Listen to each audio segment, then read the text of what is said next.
to attract foreign direct investment, you cannot be flip-flopping in your policy stance. Because an investor wants to be sure that the law is predictable, the environment is predictable, and I will put my money there, and I know that the rules will not change at whim. So even what he was bringing out is so important, because we are seeing, when we don't work as a whole of government or whole of society, you find one department of government introducing some policies that completely negate the direction that we have taken, and it puts us at loggerheads with either foreign investors or some of our partners. So this whole idea of us collaborating and really pulling together so that we are consistent and coherent is absolutely essential as we move forward. The government of Kenya gets scholarships from various partners. How do you ensure equity to various Kenyan beneficiaries of these scholarships? We have to answer that. We have to correct it. Not necessarily within this policy, but maybe in the sessional paper. And I speak this from experience, because sometimes if you don't speak to these things, we end up hurting a lot of people. We end up hurting the citizens.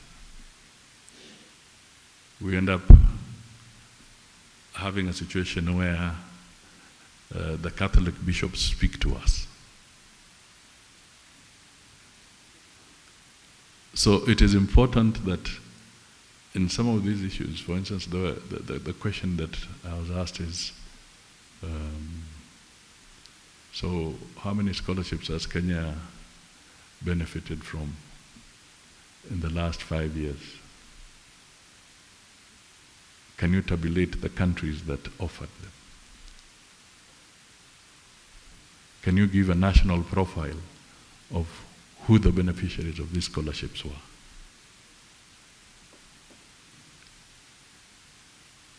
Those are difficult questions. But we want to make sure that you do not rely on the goodwill of an individual in an office. Musalia is not a priest, but I may be the closest to a priest today. But there could be another person who will have no regard whatsoever for fairness, for equity, for balance. So we cannot leave certain things to chance. We cannot leave them to the whim of people. We must, as Kenyans, work towards ensuring that we have clarity in the policy. The narrative is correct, as somebody said. And if necessary, we put it in legislation, so that all Kenyans can always benefit from what they deserve, because we are all taxpayers, irrespective of whether you're a big taxpayer or small taxpayer, and irrespective of where you come from. But we must pursue common goals, common objectives that can really bind us and make us proud. At the UN, I think there's a Kenyan, I think he's working at our embassy. I've forgotten his name, a young man. I think he has successfully moved a resolution at the UN to have Kiswahili as one of the languages. Just check, as I speak now, he's working in the Kenyan embassy. You check with our colleague, the UN, our UN representative in New York. So these are good young people pushing, but we have to change things. We have to do things differently. And we have to project into the future. The demographics have told us everything. Yeah. We are no longer that nation. There's a young generation coming. And we must, at the end of the day, for the final document, please understand who is the foreign policy speaking to. That document, who is it speaking to? Let's assume that we are emerging from ground zero, so that we are communicating with the Kenyans on this policy. Let's not assume that every Kenyan out there may have the same knowledge on foreign policy as you have in this room. So let us remind ourselves that we are communicating to a bigger audience who need to understand. Here we are reviewing our policy within this year. We must be forward-looking so that we can be fit for purpose as a nation as we move forward. We have had embarrassing situations where two teams from the same country are in one country and they're speaking different foreign policy directions. That means we carry our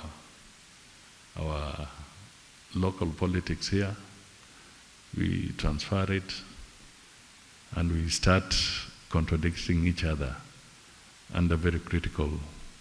Now that affects funding to the country, that affects business decisions.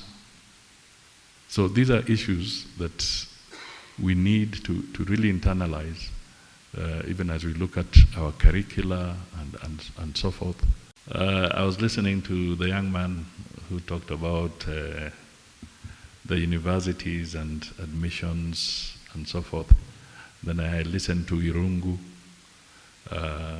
and perhaps I can sum it up in one word: integrity.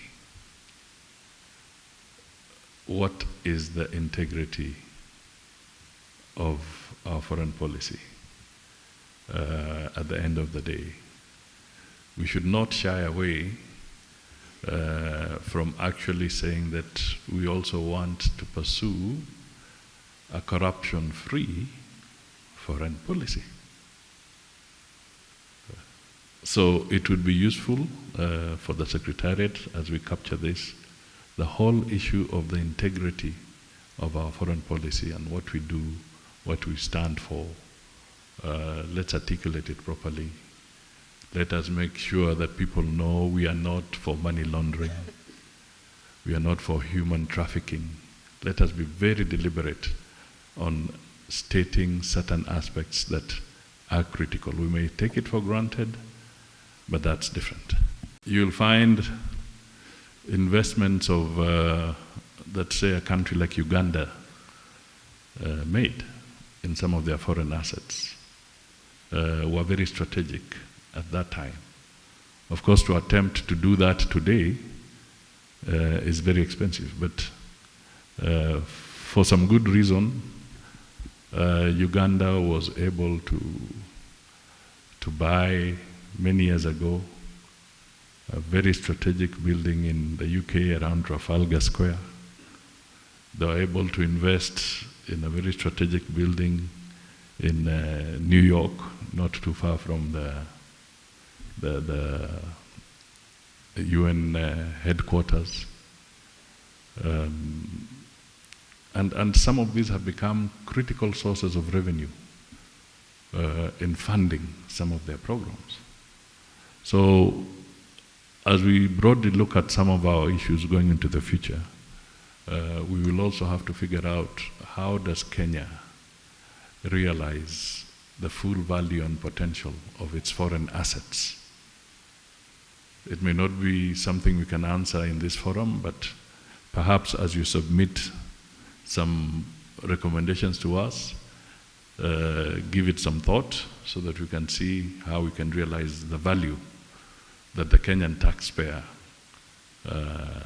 has invested in some of those countries. Because there are Kenyan assets out there. What can we do to realize full value and make sure that they benefit the people of Kenya? Why is it that in Kenya we are scared of using a flag, a Kenyan flag, and even putting it at your gate to show patriotism? When you go to the United States, literally every homestead has got the American flag.